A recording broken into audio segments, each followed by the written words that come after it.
हमारे शो में आने के लिए आपका बहुत बहुत धन्यवाद। Thank you so much. ज्योतिष मेरे लिए एक बहुत बड़ा रहस्य है। प्लीज आप हमें बताइए कि आप भविष्य कैसे बताते हैं? हम सब इस ब्रह्मांड का एक हिस्सा है। हमारी सोच पर, हमारे हर एक डिसीजन पर इन सितारों का प्रभाव होता है। अच्छा, तो इन सितारों से हमारी किस्मत जुड़ी हुई है? बिल्कुल, जैसे इन सितारों का रास्ता तय है वैसे ही हमारी किस्मत। इन सितारों को देखकर मैं किसी भी आदमी का भविष्य जान सकती हूँ। तो हमारी किस्मत तय है, हम इसे बदल नहीं सकते। सुनकर थोड़ा डर लगता है। बिल्कुल, मुझे तो पूरा यकीन है कि मैं आपके इस यकीन को परखना चाहूंगा। आप अपनी बात को साबित करने के लिए कोई सबूत दें, जैसे कि आप मेरे भविष्य के बारे में कुछ बातें बताएं। ठीक है, मगर ऐसी कुछ बातें जिससे हम सबको ज्योतिष पर यकीन आ जाए। ठीक है, आप अपना हाथ दिखाइए।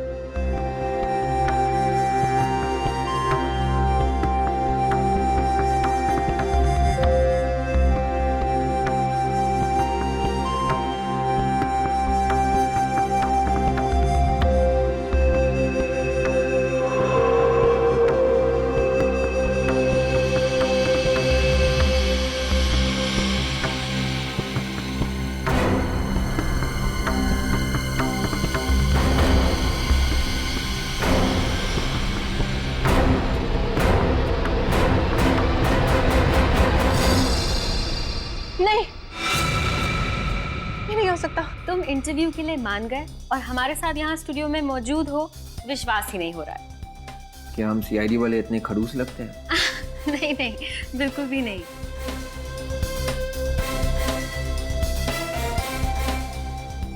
क्या हुआ विवेक, परेशान लग रहे हो? कैमरा और लाइट्स को देखकर नर्वस तो नहीं हो रहे? जी हाँ, ये कैमरा और लाइट्स थोड़ा नर्वस कर रहे हैं मुझे। ओके ठीक है विवेक, नो प्रॉब्लम। हम इंटरव्यू से पहले एक रिहर्सल कर लेते हैं ताकि तुम्हें कैमरा और लाइट्स की आदत हो जाए। जी शुक्रिया। अब विवेक ये बताओ कि तुम सीआईडी में कब आए? यही कोई हो गए होंगे 5-6 साल। अच्छा, तो कैसी होती है सीआईडी ऑफिसर्स की जिंदगी? थोड़ी मुश्किल है पर बहुत ही दिलचस्प। विवेक, अब एसीपी अभिजीत और दया सर जैसे सीनियर ऑफिसर्स के साथ काम करने के बारे में कुछ बताइए ना हमें। देखिए, उनके साथ काम करना बहुत बड़ी बात है। एक परिवार के जैसे रखते हैं सबको। उन्होंने मुझे बहुत कुछ सिखाया, बहुत कुछ, और मदद के लिए हमेशा तैयार रहते हैं। Very nice. मगर आपके असली परिवार का क्या? आपके माता पिता को डर नहीं लगता? लगता है। मेरी माँ को हमेशा मेरी चिंता लगी रहती है, लेकिन उन्हें गर्व है कि मैं समाज के काम आ रहा हूँ। विवेक, एक और बहुत इम्पोर्टेंट सवाल है और उस सवाल को पूछे बगैर मैं आपको इस स्टूडियो में से जाने नहीं दे सकती। देखिए प्लीज, शादी के बारे में मत पूछना, ऑलराइट? नहीं नहीं, शादी के बारे में तो हम जरूर पूछेंगे, लेकिन बाद में। अभी आप मुझे प्लीज फ्रेडी सर के बारे में कुछ बताइए ना। Freddy sir? हाँ। क्या हुआ विवेक, फ्रेडी सर का नाम लेते ही आपने हंसना शुरू कर दिया?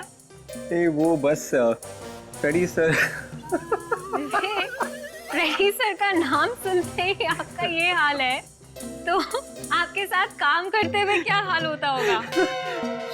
जी हाँ, बिल्कुल पूछिए मत। सॉरी।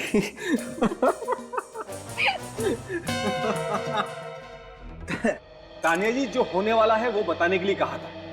आपकी ये घबराहट तो मुझे भी डरा रही है। ऐसी कौन सी बात है? आज आपका आखिरी दिन है। तानिया जी, तो आज मैं मरने वाला हूँ। हाँ। मगर कैसे? मैं तो बिल्कुल फिट हूँ, मुझे कोई बीमारी भी नहीं, और मैं गाड़ी भी सेफली ड्राइव करता हूँ। फिर मेरी मौत कैसे होगी? ये मुझे नहीं पता। कमाल है, मेरी मौत होगी ये पता है, मगर कैसे होगी ये नहीं पता। मैंने तुम्हारे हाथ की रेखाएं पढ़ी हैं और मैं ये नहीं लिखा। ताज्जुब है, रेखाओं में अधूरी बात क्यों लिखी हुई है? भविष्य पढ़ना कोई टीवी प्रोग्राम देखने के जैसा नहीं है जिसमें सब कुछ दिखाई दे। मैं नहीं मरूंगा तानिया जी, कल आप और ये सभी लोग कल मेरे साथ मेरे घर पर नाश्ता करेंगे।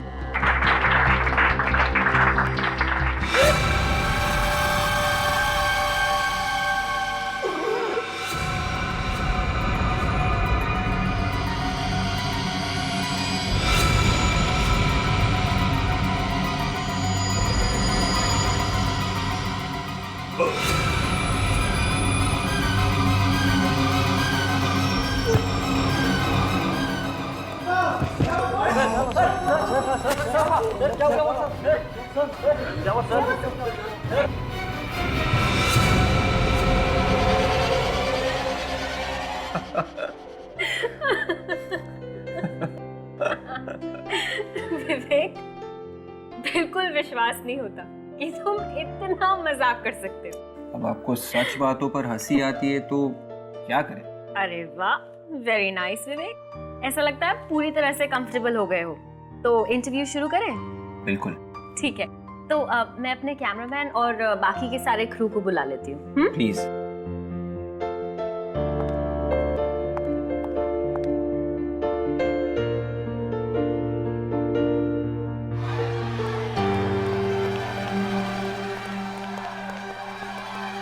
रागिनी, क्या हुआ?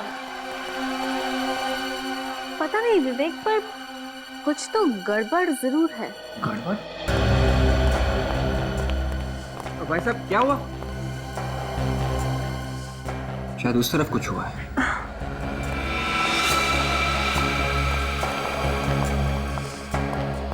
एक मिनट पीछे होइए प्लीज प्लीज।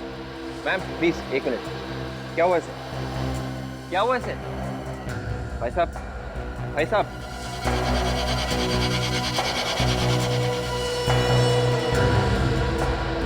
ये तो मर चुका है। देखिए, मैं इंस्पेक्टर विवेक हूँ, सीआईडी से। सीआईडी? जी हाँ। आप लोग प्लीज पीछे जाइए, प्लीज प्लीज। आप में से कोई भी इस बॉडी को हाथ नहीं लगाएगा और ना ही इस बिल्डिंग के बाहर जाएगा जब तक मैं ना कहूँ। ऑलराइट, गेट बंद कर दीजिए प्लीज।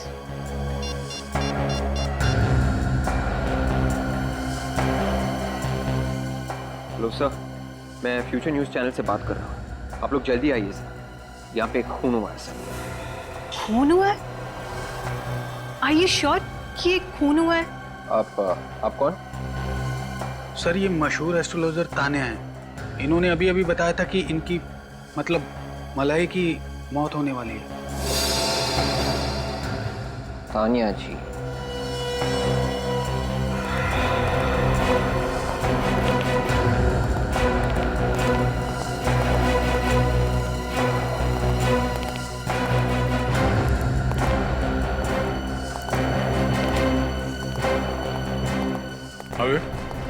मलाई।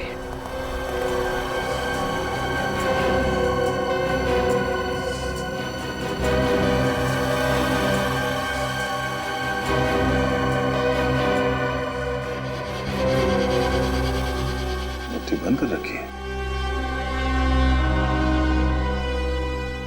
मुट्ठी से बंद क्यों है?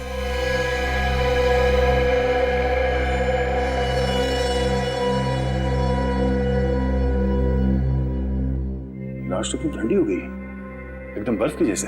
हाँ सर, इसकी मौत बड़ी अजीब तरीके से हुई है, इसीलिए मैंने आपको फोन किया। मगर इसकी मौत तो अभी हुई है ना, थोड़ी देर पहले। जी हाँ सर।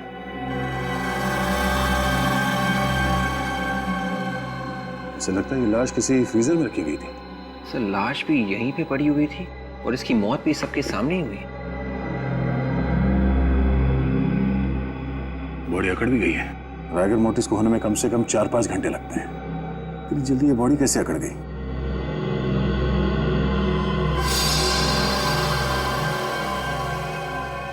आंखें भी अकड़ गई है और आंखें सफेद भी हो गई। सचिन, ये बॉडी कुछ गड़बड़ है। ये केस डॉक्टर सालुंके की हालत खराब करने वाला है। एक काम करो, लाश को फॉरेंसिक लैब भिजवा दो। डॉक्टर साहब को ये लाश इसी हालत में देखनी चाहिए।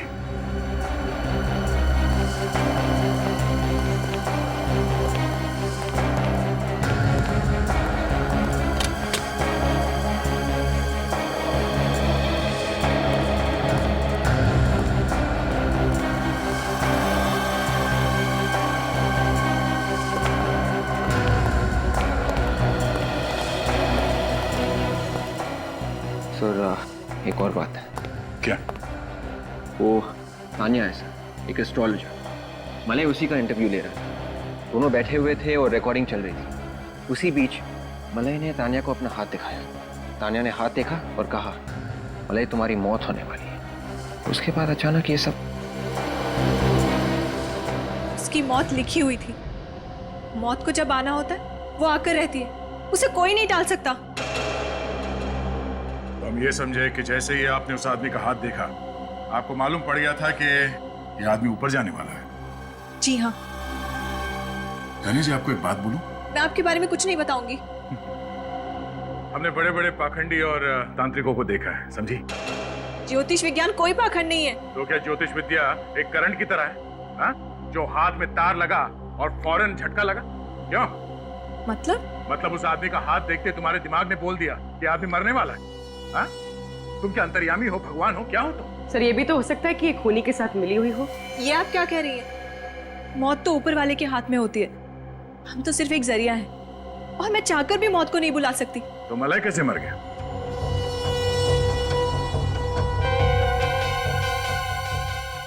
अच्छा, आप खुद का हाथ देख सकती हैं? क्या आपका ऊपर वाला आपको बता सकता है कि अभी थोड़ी देर में आपके साथ क्या होने वाला है? नहीं। मैं आपका हाथ बिना देखे बता सकता हूं कि आपके साथ क्या होने वाला है। क्या होने वाला है? ये लेडी ऑफिसर सबके सामने तुम्हें गर्दन से पकड़ेगी और यहाँ से घसीटते हुए सीआईडी वैन तक ले जाएगी और फिर वहां से सीआईडी ब्यूरो में घंटों तक पूछताछ करेगी, जब तक तुम ये नहीं बता देती कि मौत की भविष्यवाणी हुई कैसे। आप मुझे अरेस्ट करेंगे? अरेस्ट भी करेंगे और लेके भी जाएंगे। इसमें मेरा क्या कसूर है? उसने मुझे बोला था कि वो जब सबके सामने हाथ दिखाए तो मैं बोल दूं कि उसकी मौत होने वाली है।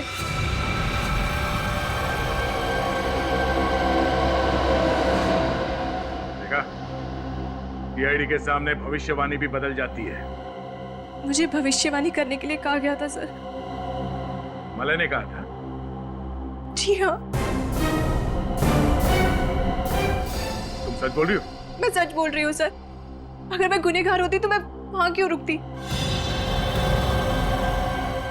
मलय मरने वाला था और उसे इस बात की कोई चिंता नहीं थी। मलय मरना क्यों चाहता था? चक्कर क्या है?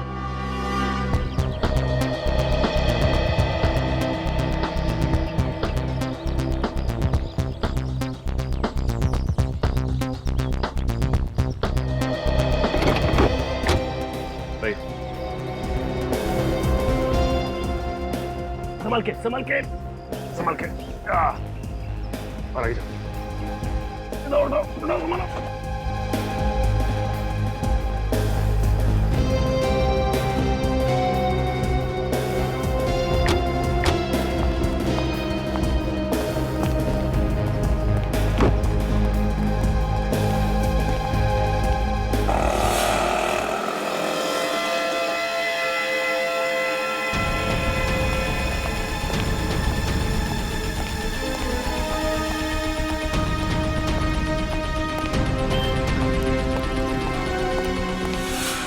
ताला लगाओ।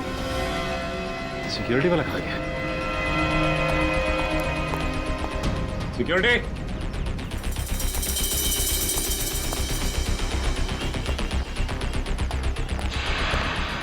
Security, security. भाई साहब, ये सिक्योरिटी वाला खा गया। पता नहीं सर। पता नहीं। दरवाजा क्यों खुला है? दरवाजा। लाश कहाँ गई?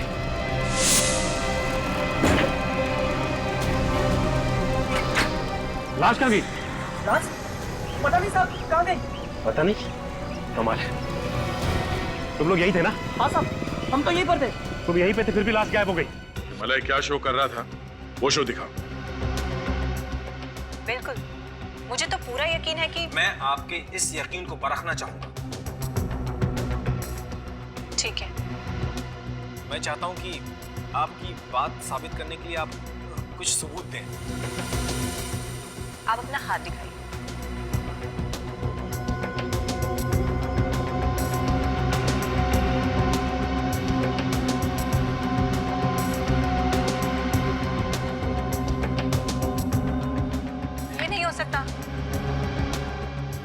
नहीं हो सकता। आपकी घबराहट तो मुझे डरा रही है। आज आपका आखिरी दिन है। एक मिनट, जरा पॉज करो, रिवाइंड करो उसे, प्ले करो। ये बार बार अपनी घड़ी की तरफ क्यों देख रहा है? हाँ सर, और बार बार पसीना भी आ रहा है। लगता है मलाई कोई टेंशन में था।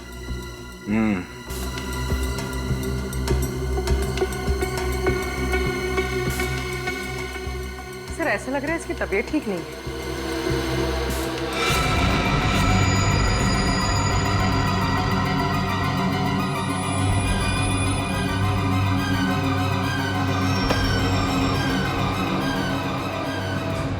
क्या बात है सर? ये मलय अपने प्रोग्राम में अजीब अजीब करतब कराने में बहुत मशहूर था। कहीं ये भी उसके दिमाग का फितूर तो नहीं है? ये भी प्लान था? नहीं सर, ऐसा कोई प्लान नहीं था। मतलब ये मौत एक आत्महत्या है? मलय का शरीर बर्फ की तरह जम गया था, कैसे? मुझे कुछ नहीं पता सर। मैं तो सिर्फ ये सोच रहा हूँ कि उसके बिना मैं शो कैसे करूंगा।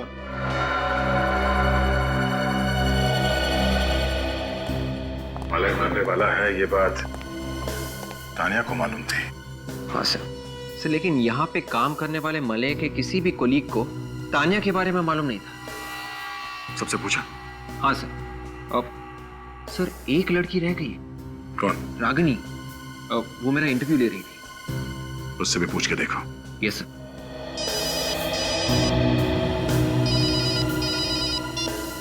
हाँ सचिन, क्या मलय की बॉडी गायब हो गई?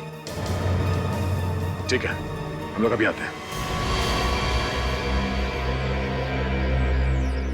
इतनी खुली जगह से कोई लाश कैसे चुरा के ले गया? कैसे? सर मैंने हर जगह देखा, लेकिन समझ में नहीं आ रहा कि लाश गई तो गई कहाँ।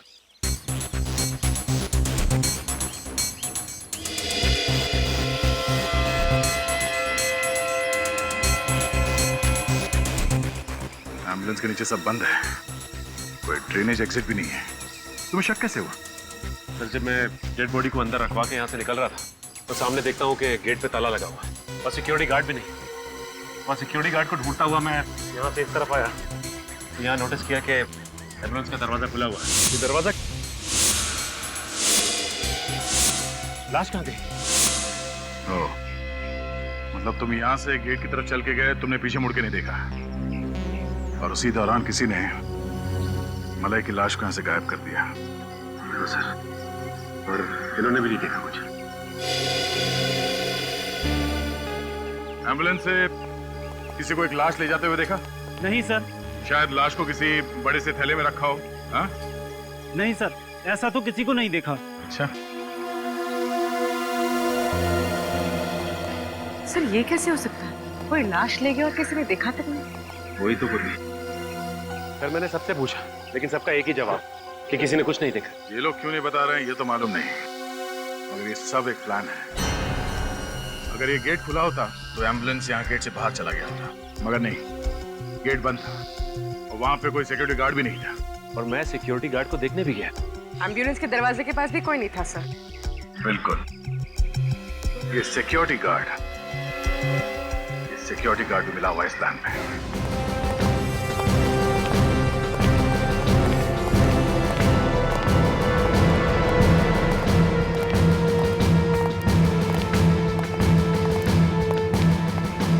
तुम यहाँ गेट पे सिक्योरिटी करते हो? जी सर। कहाँ गए? सब पानी लेने गए सर, गर्मी बहुत है। पानी लेने गए थे आधे घंटे से। साहब किसी से कहिएगा मत, वो जब से मौत हुई है ना साहब मालिया साहब, तब से ऑफिस जैसे बंद सा हो गया है, इसीलिए थोड़ी देर बैठ गया हूँ। इसलिए ताकि मलय की बॉडी चुराई जा सके। चोरी हो गई साहब, इसमें मेरा कोई हाथ नहीं साहब, मुझे कुछ नहीं मालूम। बिल्कुल मौके पर ही गायब हो गए थे तुम? हाँ? और नहीं मैम, एक फोन आ गया था, उसी को अटेंड करने गया था और थोड़ी देर बैठ गया मैं। फोन किसे? वो पता नहीं साहब, लेकिन जब मैं वहाँ पहुँचा तो फ़ोन कट गया। मुझे लगा घर पे फ़ोन होगा, इसलिए थोड़ा इंतजार करने लगा। एक मिनट, जिसने तुम्हें कहा कि तुम्हारा फोन आया है उसने तुम्हें ये नहीं बताया कि किसने फोन किया था? नहीं साहब। अच्छा, तुमने पूछा क्यों नहीं उससे कि कौन बोल रहा है? सर क्योंकि इसके दोस्त और घर वाले हमेशा कॉल करते हैं, इसके लिए मैं कई बार पूछती नहीं हूँ। फोन करने वाला लड़का था या लड़की? सर लड़की थी। लड़की थी? उसने क्या बोला? जो बोला वही बताओ। हाँ, उन्होंने बोला कि महेश को बुला। महेश को बोला? महेश बोला या सिक्योरिटी गार्ड? सोच के बताओ।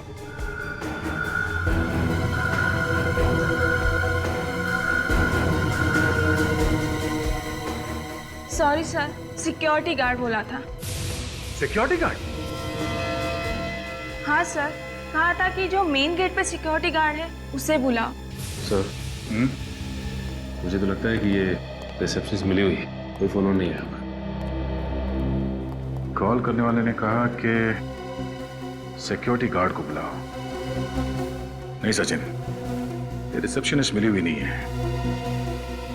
अगर वो फोन करने वाला इस वॉचमैन का कोई यार दोस्त होता तो ये कहता कि महेश को बुलाओ, और कॉल करने वाले ने कहा कि गेट से सिक्योरिटी गार्ड को बुलाओ। वो फोन करने वाली लड़की किसी टीवी स्टेशन में है।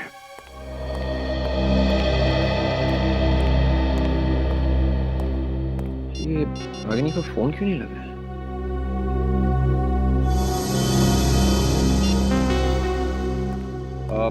देखिए भाई साहब, ये आपकी रिपोर्टर जो है रागिनी, वो अभी कहाँ होगी? कौन? रागिनी? रागिनी इस नाम का तो कोई नहीं यहाँ पर। देखिए, शायद आपको मालूम नहीं होगा, आप प्लीज अपने रिकॉर्ड में चेक कीजिए। रागिनी, रिपोर्टर। मैं पिछले 5 साल से यहाँ काम कर रहा हूँ, अब मुझे नहीं पता होगा तो कैसे पता होगा सर?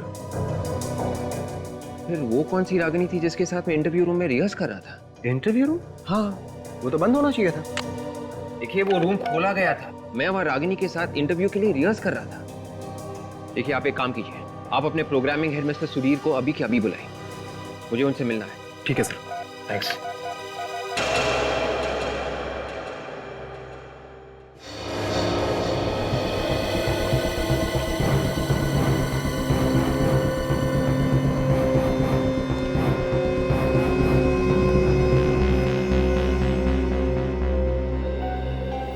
मिस्टर सुधीर, आपको मालूम है कि मेरा इंटरव्यू यहाँ पे होने वाला था? आपका इंटरव्यू यहाँ पे? जी हाँ।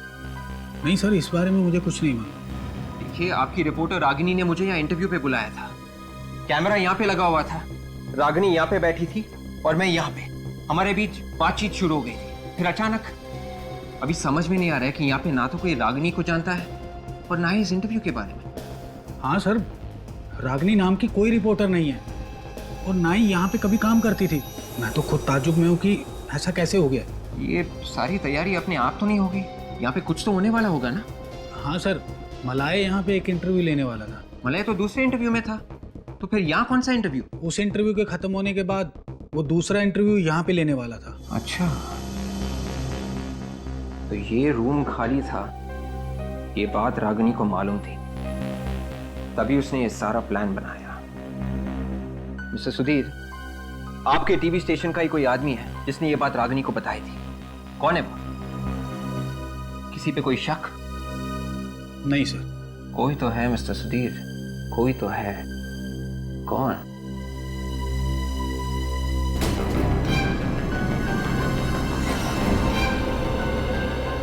मिस्टर सुधीर, वो आदमी कहाँ है जिसने इस कमरे का दरवाजा खोला था? कहाँ है वो? उसे सब कुछ मालूम है।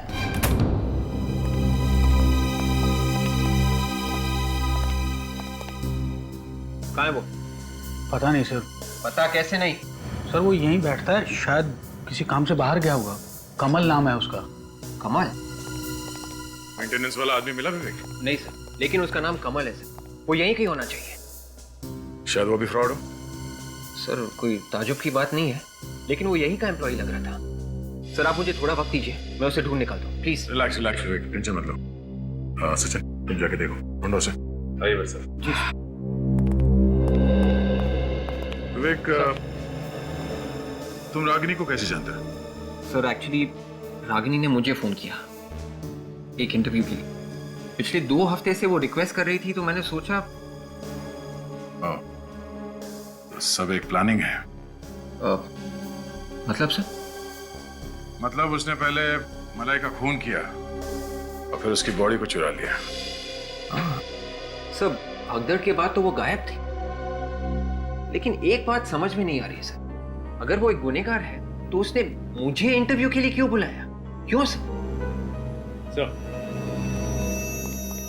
ये रहा कमल। यही है वो सर। कहाँ है वो? कौन थी वो? जल्दी बता, नहीं तो। कौन सी लड़की? मैं किसी लड़की को नहीं जानता। सर, और सुबह इनके साथ एक लड़की आई थी यहाँ पे? हाँ कौन थी वो?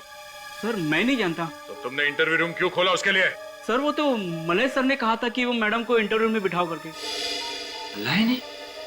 मलय की मौत का फायदा उठा के अपना इल्जाम उसके सर पे तो नहीं डाल रहे हो तुम? नहीं नहीं सर। सबूत है तुम्हारे पास? सर, सबूत? हाँ है सर, एक मिनट।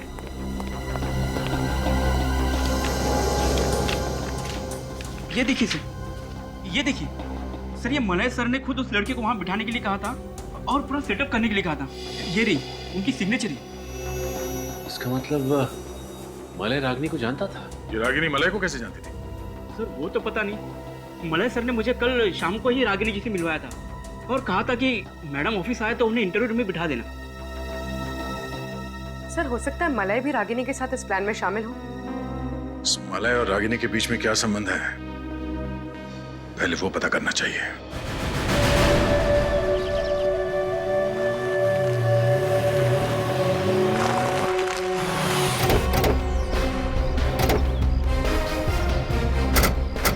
सर, मलय तो अकेला रहता था, फिर हमें यहाँ क्या मिलेगा?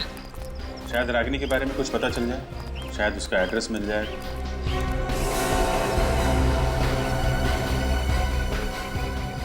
टीवी चल रहा है अंदर? सर, अंदर आत्माएं नाच रही हैं। देखें कौन सी आत्माएं हैं।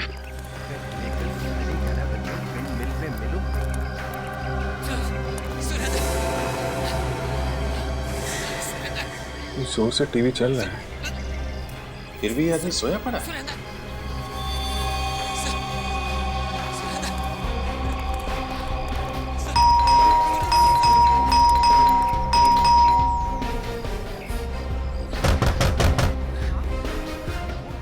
कुछ गड़बड़ है, दरवाजा तोड़ना पड़ेगा। तोड़ोगे? सर,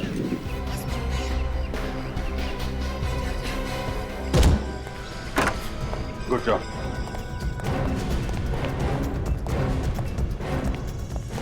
हेलो, एक्सक्यूज मी।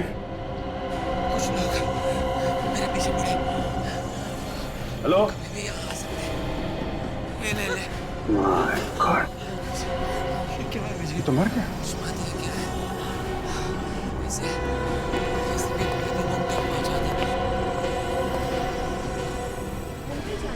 टीवी बंद करो।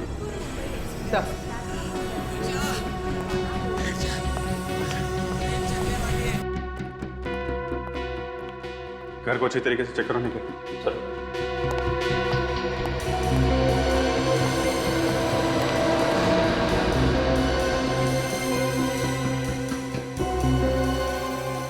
बैठे बैठे ऐसा लग रहा है टीवी देखते देखते ही मर गया। सर, हो सकता है इसे हार्ट अटैक आया। हो सकता है। आने के घर के अंदर कोई भी नहीं है। घर में कोई भी नहीं? नहीं सर। ये आदमी यहाँ पे अकेला है? कौन ये आदमी?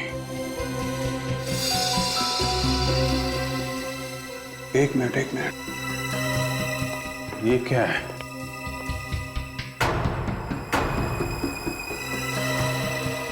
ये क्या है?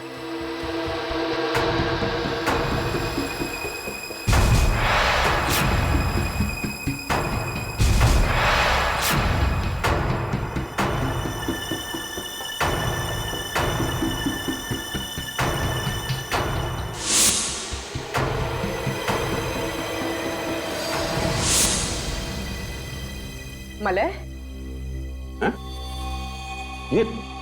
ये मलय है? हाँ सर। मगर इसकी लाश यहाँ पे कैसे पहुंची? तो चुराने वाले ने यहाँ पे छोड़ दिया होगा। अरे मगर चुराया ही क्यों? ये देखो, ये सोने की चेन, घड़ी और ये अंगूठी वगैरह सब के सब वैसे के वैसे ही हैं, कुछ भी नहीं चुराया। ऊपर से इसे नकली विग, दाढ़ी और मूंछ लगा दी। बस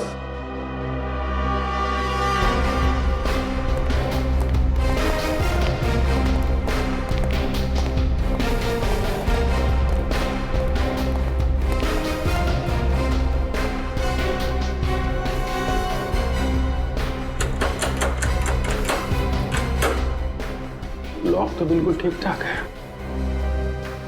दरवाजा तोड़ने का कोई निशान नहीं। कहीं ऐसा तो नहीं जिसने मलय की लाश यहां रखी उसके पास इस घर की चाबी हो? चाबी से दरवाजा खोला, लाश को यहां पे रखा और चुपचाप निकल गया।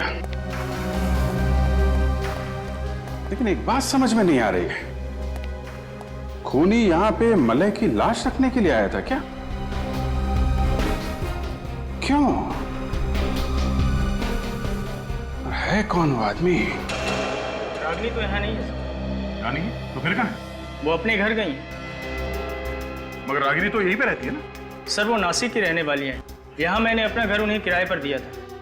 ओह, और कब गई वो यहाँ से? आज सुबह कुछ 12 बजे के आसपास। 12 बजे के आसपास? मलय का खून हुआ सुबह 10 बजे और ठीक 2 घंटे बाद 12 बजे वो यहाँ से भाग गई। क्या वो खून में शामिल थी? ये कहाँ फंसा दिया मुझे? अच्छा, रागिनी के घर वालों का नंबर तो होगा ना आपके पास? हाँ सर है, मैं अभी देता हूँ सर। घर पे फोन करके पता करो कि रागिनी वहां पहुंची है कि नहीं। Yes sir, thank you. Ragini काम क्या करती है? सर वो एसी रिसर्च लैब में रिसर्चर है। एसी रिसर्च लैब, फ्रिज के ठंडा रखने की क्षमता को और बेहतर बनाने वाली कंपनी। सर, रागिनी ने फिर से झूठ बोला, वो अपने घर गई नहीं। यही उम्मीद भी थी।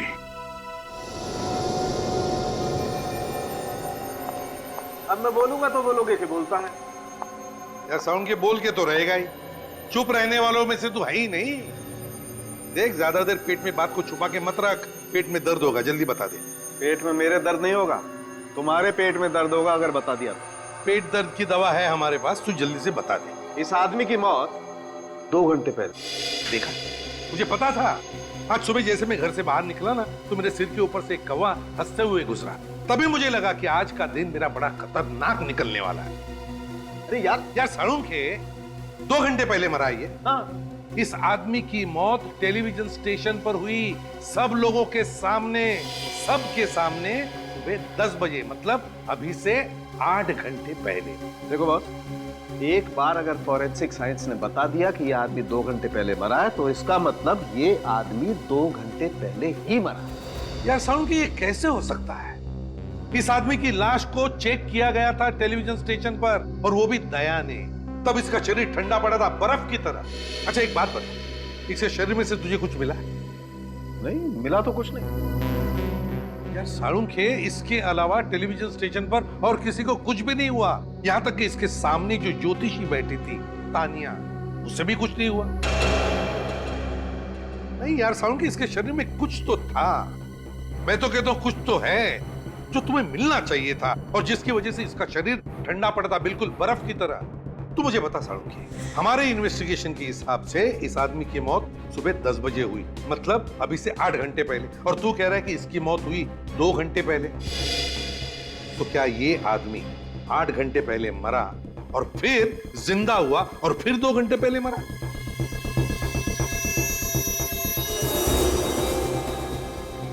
वैसे शरीर ठंडा हो जाने से दिल की धड़कनें तो कम हो जाती, इतनी कम हो जाती है कि ये मरा हुआ लगे? थ्योरी के हिसाब से हाँ। एक बात और, क्या?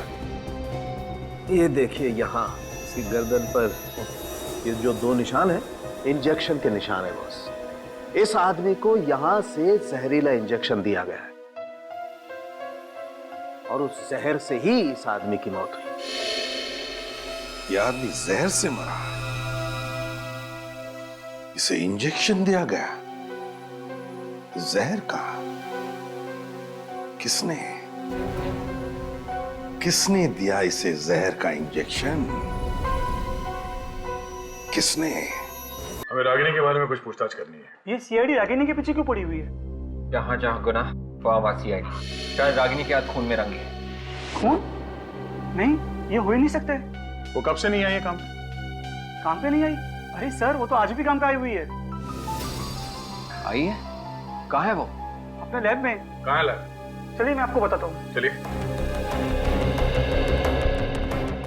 रागिनी के लैब का दरवाजा सर ज्यादातर बंद ही रहता है। दरवाजा खुलवाना पड़ेगा। रागिनी, रागिनी दरवाजा खोलो। रागिनी। सर, रागिनी दरवाजा नहीं खुल रही है, पता नहीं क्यों। चाबी तो है ना तुम्हारे पास? जी सर। बोलो।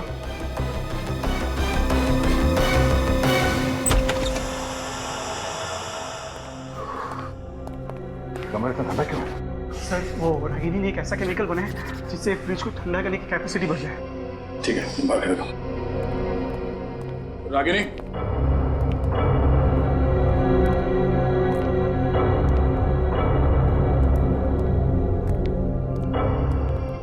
रागिनी।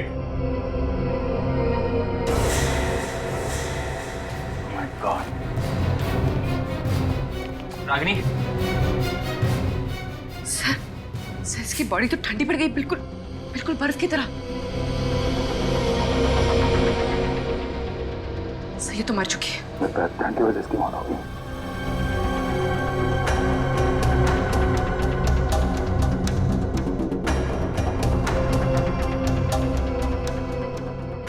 सब चीज अपनी जगह पे है।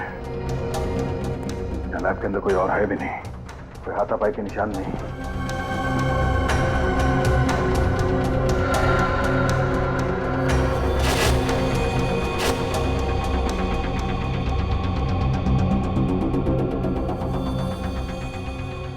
कहीं रागिनी डर के मारे आत्महत्या तो नहीं कर ली? मलय के फोन रिकॉर्ड से पता चल ही रहा है कि मलय की मौत के कुछ दिन पहले से रागिनी और मलय के बीच में काफी बातें हो रही थी। अच्छा, सालुंखे, ये जो रागिनी की लैब में से हमें केमिकल मिला, इसके बारे में क्या पता चला? बस इस केमिकल को अगर इस रूम में छोड़ दिया जाए तो इस रूम में भी बर्फ जम जाएगी। अच्छा, और अगर ये केमिकल किसी इंसान के शरीर में इंजेक्ट किया जाए तो इंसान के शरीर में बर्फ जम जाएगी। और क्या? मलय के शरीर में भी बर्फ जमी थी, मगर थोड़ी देर के बाद वो फिर से जिंदा हो गया था। ये देखो दया, इस सीरीज में ऐसी दवाई है कि शरीर के अंदर बर्फ जम भी जाए तो भी इस दवाई की वजह से उसके दिल की धड़कनें चलती रहेंगी। ओह, तो इसका मतलब है आदमी के शरीर का बर्फ पिघल गया और उसके बॉडी का टेम्परेचर नॉर्मल हो गया तो आदमी फिर से जिंदा हो जाता। हाँ बॉस, मतलब साफ है कि रागिनी और मलय दोनों ने मिलकर इस केमिकल की पब्लिसिटी करने का प्लान बनाया है। मलय जब जमीन पर गिरा हुआ था उस वक्त उसे ये केमिकल इंजेक्ट किया गया ताकि उसका दिल काम करता रहे। रागिनी ने पहले से ही वेश बदलने के लिए कपड़े, नकली मूछ और विग का इंतजाम कर रखा था, जो उसने मौका मिलते ही एम्बुलेंस के अंदर छुपा दिया।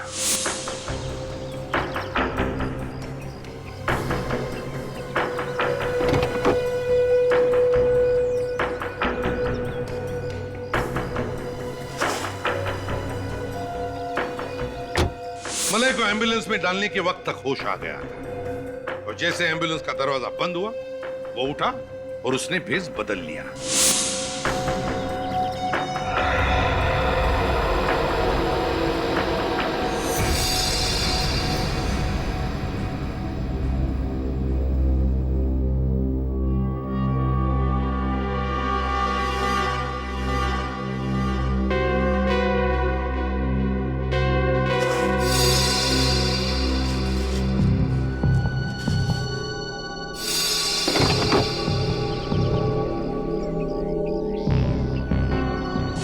प्लान एकदम सही जा रहा था और उसके अनुसार वो अपने घर पहुंचा।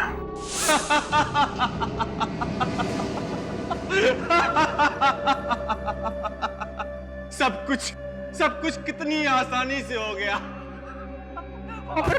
और किसी को भनक तक नहीं लगी। अंतर्राष्ट्रीय बाजार में कच्चे तेल का भाव $105 प्रति बैरल से गिरकर $73.63 प्रति बैरल पर आ गया है, लेकिन $21 प्रति बैरल की कमी के बावजूद पेट्रोल कंपनियां तेल के दाम घटाने को तैयार नहीं है। किसी भी चैनल पर मेरे मरने की खबर क्यों नहीं दिखा रहे? 5 रुपए लीटर बढ़े थे। उस वक्त कच्चे तेल की कीमत $105 प्रति बैरल थी। उनको पता ही नहीं कि मैंने क्या झेला है। शरीर ठंड के मारे अकड़ने लगा था और इतना दर्द, मौत के मुंह से बाहर आया हूं। जरा संभल के हैं।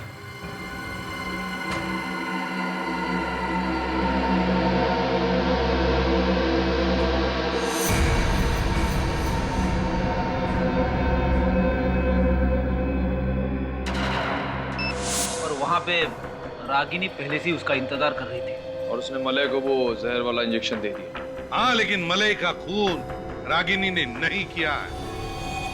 उसने खुद फोन करके विवेक को टेलीविजन स्टेशन पे बुलाया था, क्योंकि ये सब एक पब्लिसिटी स्टंट था। एक सीआईडी ऑफिसर के सामने ऐसा कुछ हो जाए तो बात बहुत बढ़ जाती है। सर, अगर रागिनी खूनी नहीं है तो फिर खूनी कौन है? विवेक, एक बात बता सर, मलय के गिरने के वक्त रागिनी कहाँ थी? सर, रागिनी वहां सेट पे नहीं थी, वो कॉरिडोर में ही रुक गई, क्योंकि एम्बुलेंस में उसे वो कपड़े रखने थे। मगर सर, मलय का दिल चलता रहे, उसके लिए उसे इंजेक्शन तो देना ही था। तो इंजेक्शन किसने दिया? विवेक को इंजेक्शन उसी ने दिया जिसे रागिनी और मलय ने अपने प्लान में शामिल कर रखा था। और वो उस वक्त सेट पर था। हाँ दया, समझ गए ना खूनी कौन है?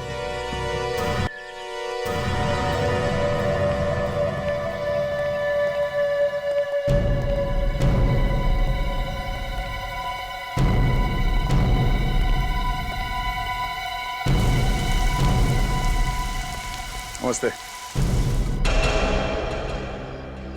आप? तानिया जी, कैसी हैं आप? मैं तो अच्छी हूँ, पर इतनी सी बात पूछने के लिए आप यहाँ फोन कर दिया होता। फोन पे भविष्य कैसे पूछ सकते हैं? नहीं, ऐसी कोई बात नहीं है, फिर भी। नहीं, हमने सोचा कि जिस मुसीबत में हम लोग फंसे हुए हैं तो उसमें से आप ही हमें बाहर निकाल सकती हैं। मैं? हाँ हाँ, आपको सबका भविष्य मालूम है, तो प्लीज आपको ये भी मालूम होगा कि रागिनी और मलय का खूनी कौन? मुझे कैसे पता होगा?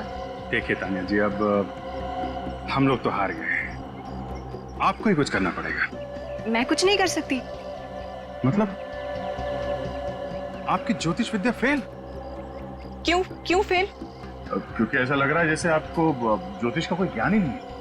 आपको केमिकल्स वगैरह के बारे में मालूम है बस। क्या तानिया जी, आपने दिल तोड़ दिया हम लोगों का। मतलब ये तानिया जी कि आप ज्योतिष वगैरह छोड़ के केमिकल्स के पीछे क्यों पड़ गई? वो ये रागिनी के कंपनी में काम करने वाले लोगों के लिस्ट में एक नाम मिला है। पूरी जरा ने देखा ना, देखे ये पहचानती है या नहीं? इस लड़की को पहचानती हो?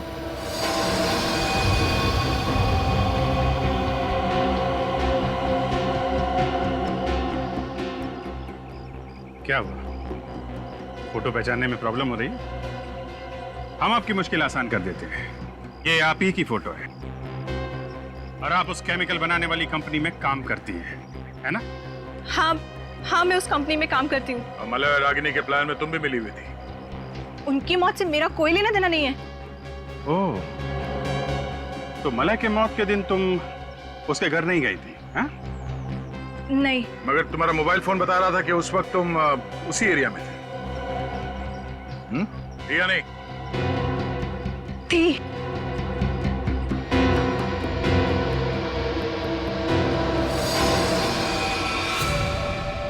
खूनी जब भागने की कोशिश करता है ना, तो उसका एक ही इलाज है।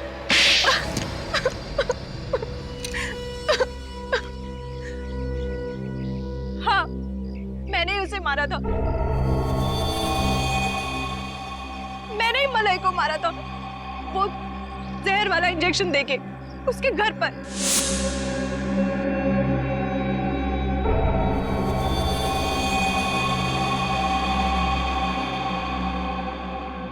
और उस बेचारे को शक भी नहीं हुआ क्योंकि तुम तो उसके प्लान में पहले से ही शामिल थी, है ना? हाँ, मैं मैंने ही उससे कहा था कि वो इंजेक्शन से ज्यादा बेटर फील करेगा। रागिनी को कैसे मारा?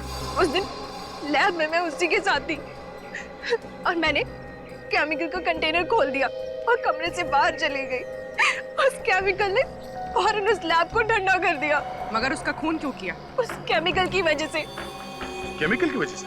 उसने और मैंने मिलके वो केमिकल बनाया था, लेकिन अपने बॉयफ्रेंड मले के साथ मिलके वो सारा क्रेडिट ले गई, मेरा नाम तक भी नहीं लिया। और बदला लेने के लिए तुमने उन दोनों का खून कर दिया।